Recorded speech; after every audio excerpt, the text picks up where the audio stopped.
नमस्कार प्यारे साथियों, प्यारे विद्यार्थियों, मेरे प्यारे प्यारे बच्चों और प्रतियोगी परीक्षाओं के जाबाज सिपाही। माइंड कोचिंग सीकर के ऑनलाइन प्लेटफॉर्म पे आप सबका स्वागत है। टॉपिक पढ़ रहे थे हम रीजनिंग में कैलेंडर, और कैलेंडर में हम day first, day second, day third, day fourth तक पढ़ चुके हैं। आज हम पढ़ेंगे डे 5। 5वां क्लास हमारा कैलेंडर का ये है, तो ध्यान से सुनिएगा मेरी बात को। मैंने पिछले 4 पार्ट में आपको क्या क्या चीज़ें समझाई हैं, एक बार आप मोटे मोटे तौर पे उसको समझिए, क्योंकि कुछ क्वेश्चंस मैंने आपसे पूछे थे, उनके आंसर भी आपको बताने हैं, लेकिन थोड़ा थोड़ा मैं आपको मोटा मोटा इसके बारे में कुछ चीज़ें रिवाइज बता रहा हूँ।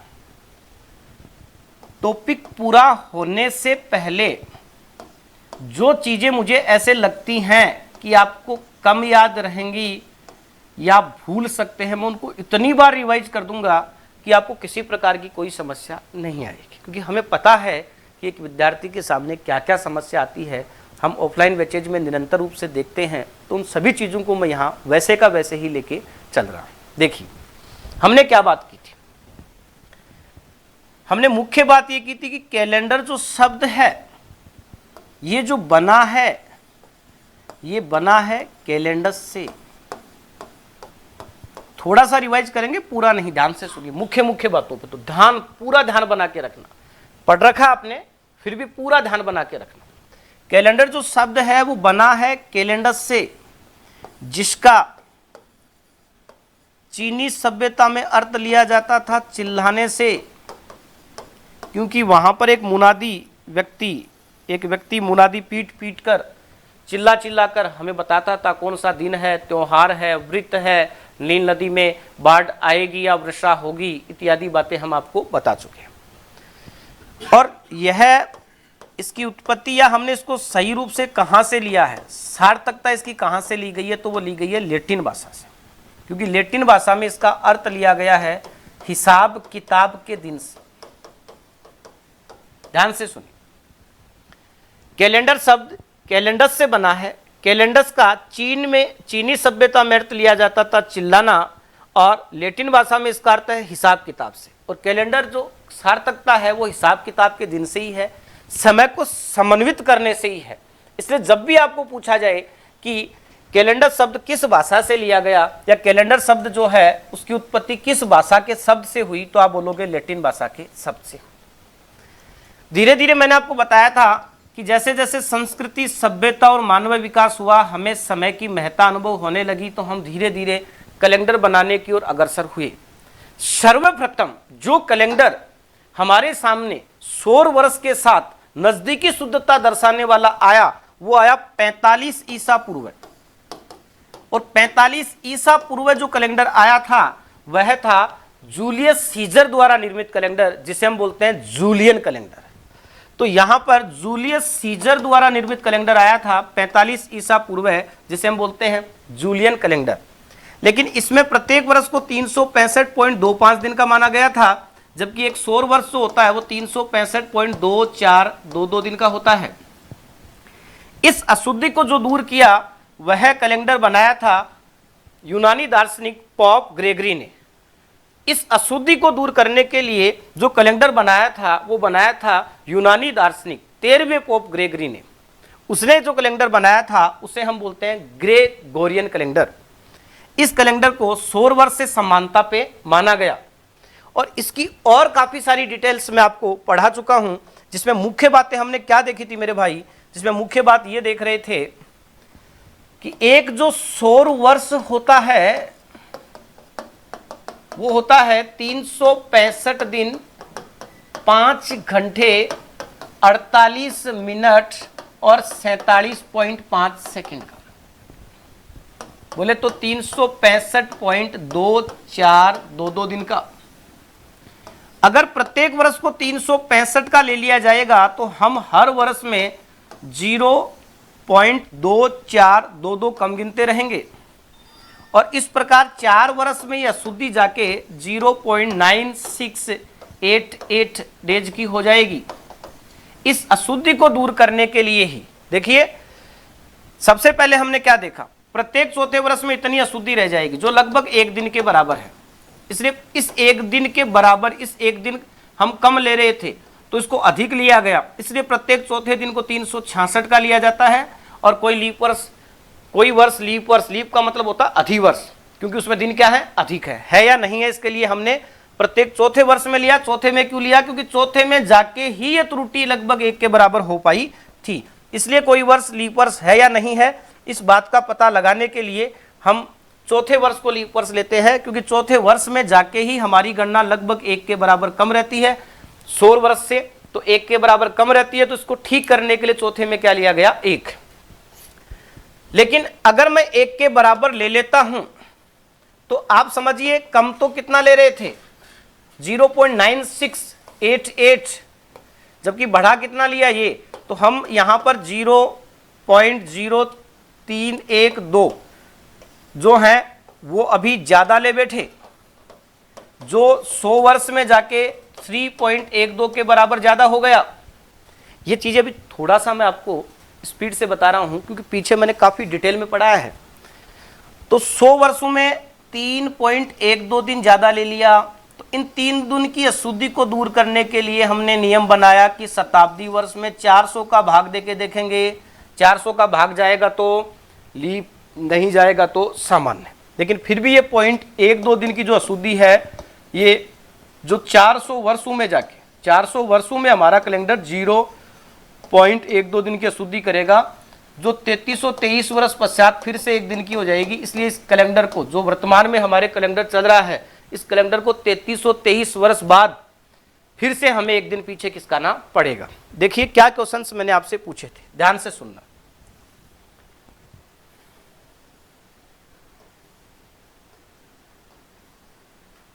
पहला प्रश्न मेरा,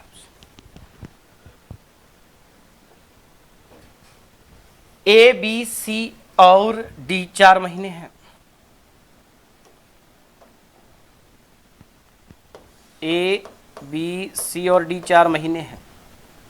ए तथा डी 30 के हैं, तो ए बी 30 का है और डी बी 30 का है, बीच में आ गए बी और सी। तो ऐसा जब मैंने आपको पीछे बेसिक पढ़ाया था तो हमने मंथ्स लिखे थे, तो ये चीज वहां पर भी समझाई थी। ऐसा कब होगा, जब ये महीना आपके पास होगा जून, ये जुलाई, ये अगस्त और ये सितंबर, तभी ऐसा हो सकता है, अन्यथा नहीं हो सकता।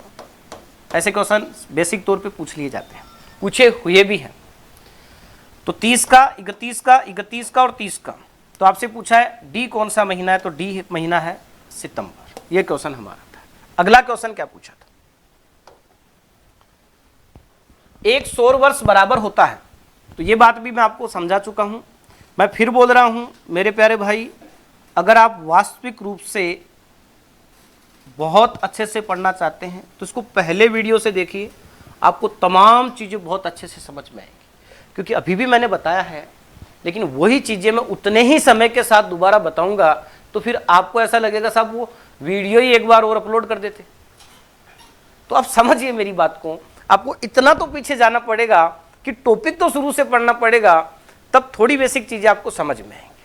ठीक है, तो आप डे 1, डे 2, डे 3, डे 4 को पढ़ें, फिर आप डे 5 पे आए, और यदि आप क्रमबद्ध तरीके से पढ़ेंगे तो आपको बहुत अच्छा समझ में आने वाला है। और अभी तो कैलेंडर का इंट्रोडक्शन पार्ट चल रहा है, ये मान के चलिए अभी तो कैलेंडर शुरू भी नहीं हुआ। जब हम पूरी लाइन लेंथ पे आएंगे तो आप खुद ही महसूस करेंगे कि साहब हम जो चाहते थे वो हमें मिल गया। तो आप कभी ये मत सोचो कि सर ये मत कराओ, वो मत कराओ, आप ये हिस्ट्री की बजाय डायरेक्ट उस टाइप से ले लेते तो ठीक रहता, डायरेक्ट आप मीटर टू मीटर चलते तो ठीक रहता। क्योंकि यदि आप किसी टॉपिक को 12 घंटे पढ़ रहे हैं तो 13 पढ़ लीजिए, 1 घंटे से ज्यादा डिफरेंस तो आएगा नहीं ना, लेकिन चीजें तो पूरी पढ़ लेंगे ना। एक टॉपिक कम पढ़ लेंगे, लेकिन जो पढ़े वो तो पूरे पढ़े मेरे भाई। इसलिए सुनिए मेरी बात, एक सौर वर्ष होता है 365 दिन 5 घंटे 48 मिनट, ये यहां 48 आएगा मेरे भाई, 48 मिनट और 47.5 सेकेंड का। चौथे ऑप्शन में जब भी आप प्रश्न लिखो तो चौथे ऑप्शन को ऐसे लिखना, एक सौर वर्ष होता है 365 दिन 5 घंटे 48 मिनट और 47.5 सेकेंड। अगला जो क्वेश्चन था, सौर वर्ष साधारण वर्ष से कितना बड़ा होता है। तो जनरल जो ईयर है, सामान्य जो वर्ष है वो होता है 365 दिन का, जबकि आपका सौर वर्ष जो है, आपका सौर वर्ष जो है वो होता है 365.2422 दिन का। तो आप ही बताइए यह सौर वर्ष सामान्य वर्ष से कितना बड़ा है? तो आप बोलोगे साहब 0.2422 दिन बड़ा है। देखिए आगे अगला क्वेश्चन, यदि प्रत्येक 4 वर्ष पर 366 दिन ले लिए जाए, तो मैंने आपको कहा था कि 4 वर्ष में हम कितने कम गिन रहे हैं, 9688, जबकि हमने ज्यादा कितना ले लिया, 1। तो देखिए लेना तो आपको इतना ही चाहिए था, जबकि आपने ले लिया इतना। तो आप घटा के देखो, आप खुद ये पाएंगे कि आप इतना ज्यादा ले रहे हैं। तो प्रत्येक चौथे को ज्यादा ले लोगे तो हर 4 वर्ष पर आप ये समय ज्यादा गिन रहे होते हैं। तो प्रत्येक 4 वर्ष पर 366 ले लिया जाए तो 4 वर्ष पर ज्यादा लिया जाएगा। कितना ज्यादा ले लिया जाएगा? तो आप बोलोगे साहब 0.0312 दिन ज्यादा ले लिया जाएगा। देखिए मेरे पढ़ाने का तरीका कुछ ऐसा ही है, बीच में मैं थोड़ा सा कम रखता हूं, और ऑफलाइन बैचेज की बात थोड़ी अलग होती है। कुछ बच्चे कुछ पूछ लेते हैं तो उस चीज का जवाब भी दे देते हैं, और यहां पर भी मैं मेरे हिसाब से ठीक पढ़ा रहा हूं, कुछ क्वेश्चंस के साथ। कुछ बातें अगर मैं थोड़े से किसी को तेज लग रही है, हालांकि है नहीं, फिर भी अगर किसी को तेज लग रही है तो उसका एक ही कारण हो सकता है कि आपने हो सकता है इसको शुरू से नहीं पढ़ा होगा और फिर भी लग रहा है। तो आप एक बार उन वीडियो को दोबारा देखें, क्योंकि अगर मुझे कोई बात करनी होगी तो मैं आपके लिए अलग से जो सेशन है अपन लाइव आके अलग से करेंगे। टॉपिक के बीच बीच में क्या है, एक बार हम पढ़ाई को डिस्टर्ब नहीं करेंगे। बस आप तो टॉपिक को नोट्स वाइज बनाते चलें, अच्छे से नोट्स लिखें, और अच्छे से नोट्स लिखते हुए आगे चलेंगे। एक अलग से ही कॉपी डाल लो कि हाँ भाई ये रीजनिंग में धर्मेंद्र जी सर की कॉपी है, क्योंकि आपकी कॉपी और हमारी कॉपी तो अलग अलग तो है नहीं, समझ रहे हो मेरी बात को। तो की अलग से कॉपी है, और जैसे मैथ्स पढ़ो तो फिर हाँ भाई ये धर्मेंद्र जी सर ने मैथ्स पढ़ाई है वो कॉपी है, उसमें आप नोट्स बनाते हुए चले कंटिन्यू, और जितना होगा उतना मेट्रो उपलब्ध करवा देंगे। पहले मैं कोई आपसे बड़ा वादा नहीं कर रहा हूं। हाँ, जो टॉपिक पढ़ रहे हैं वो पूरा करवाऊंगा और बहुत अच्छे बेहतरीन लेवल से कराऊंगा। देखिए ये हमने देखा, यदि प्रत्येक 4 वर्ष पर, तो मैंने बोला प्रत्येक 4 वर्ष पर 366 दिन ज्यादा ले लिए जाए तो अशुद्धि रहती है 0.0312 दिन की ज्यादा। और अब अगला 400 के लिए पूछ रहा है तो दोनों तरफ 100 से गुणा कर दो, तो 400 वर्षों में यह अशुद्धि जो है वो जाती है 3.12 दिन की। यही पूछा है, यदि प्रत्येक 4 वर्ष पर 366 दिन ले लिया जाए तो 400 वर्षों में कितने दिन ज्यादा ले लिए जाएंगे? तो 3.12 दिन ज्यादा ले लिए जाएंगे। देखिए लास्ट क्वेश्चन, वर्तमान में रोमन दार्शनिक पोप ग्रेगरी के कैलेंडर अनुसार 400 वर्षों में कितने दिन अधिक लिए जा रहे हैं? तो 400 वर्षों में अभी अभी मैंने बताया था कितने लिए जा रहे हैं, 0.12 दिन क्या लिए जा रहे हैं, ज्यादा लिए जा रहे हैं। ठीक है, और अगला प्रश्न मेरे से आपसे, मैं आपसे सिर्फ एक प्रश्न पूछ रहा हूं आज के लिए। मुझे आप ये बताओ, यदि आपसे पूछ लिया जाए, कमेंट बॉक्स में एक प्रश्न पूछ रहा हूं, उसका आंसर सबको देना है। यदि आपसे पूछ लिया जाए कितने वर्षों पश्चात वर्तमान में प्रचलित कैलेंडर जो यूनानी दार्शनिक 13वें पोप ग्रेगरी के द्वारा बनाया गया था, उसे प्रारंभ से गणना करने पर कितने वर्षों पश्चात एक दिन पीछे खिसकाना पड़ेगा? इसका आंसर आपको कमेंट बॉक्स में देना है। और अभी तक के सभी वीडियो आप अच्छे से देखें, अच्छे से बने रहिए, और हम निरंतर इसी प्रकार पढ़ते रहेंगे। और आपको अगर टीचर्स भर्ती के लिए जुड़ना है या आपका कोई परिचित टीचर्स भर्ती के लिए है तो आप उसे बता सकते हो कि वो हमारे आगाज क्लासेज के ऑनलाइन प्लेटफॉर्म पर जुड़ सकता है। फिर से सुनिएगा, first grade, second grade, writ, net, जो भी टीचर से संबंधित ऑल इंडिया जो भी एग्जाम्स होती हैं, सीटेट, जो भी टीचर से संबंधित एग्जाम्स होती हैं, तो आप यूट्यूब पर सर्च करें AAGAZ आगाज क्लासेज, और हमारे आगाज क्लासेज के जो भी आपको जहाँ पर भी आप यूट्यूब, ऑनलाइन प्लेटफॉर्म, जहाँ पर भी जुड़ना चाहिए वहाँ पर आप जुड़ें। यहाँ पर आपको टीचर्स भर्ती के हमारे टॉप फैकल्टीज आपको मिलते रहेंगे और बेटर आपको यहाँ उपलब्ध मिलेगा। आगाज क्लासेज। और यदि आप शुद्ध रूप से केवल सेपरेट, आप या आपका कोई परिचित शुद्ध रूप से सेपरेट केवल नेवी, एयरफोर्स, एनडीए, आर्मी वगैरह के लिए तैयारी करना चाहता है तो वो हमारे चैनल से जुड़ सकता है या हमारे ऑनलाइन प्लेटफॉर्म में जहां पर भी आपको सुभाष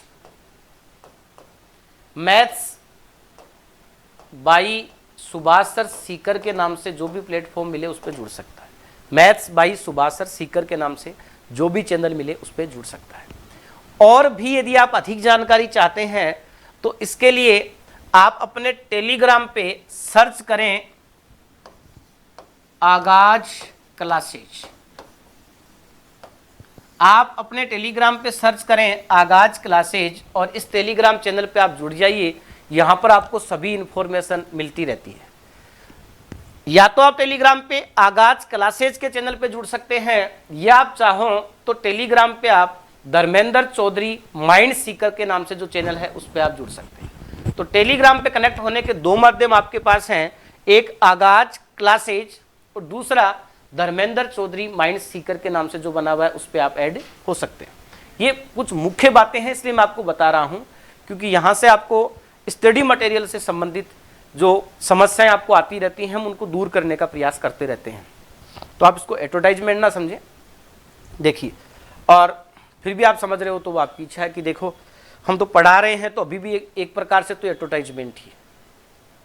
आप समझिए मेरी बात, लेकिन आप ये समझिए कि ये आपके कितने मन में था कि आप किसी काम को स्वार्थ से करते हैं तो आपके मन में 99% डेडिकेशन है, 1% स्वार्थ है।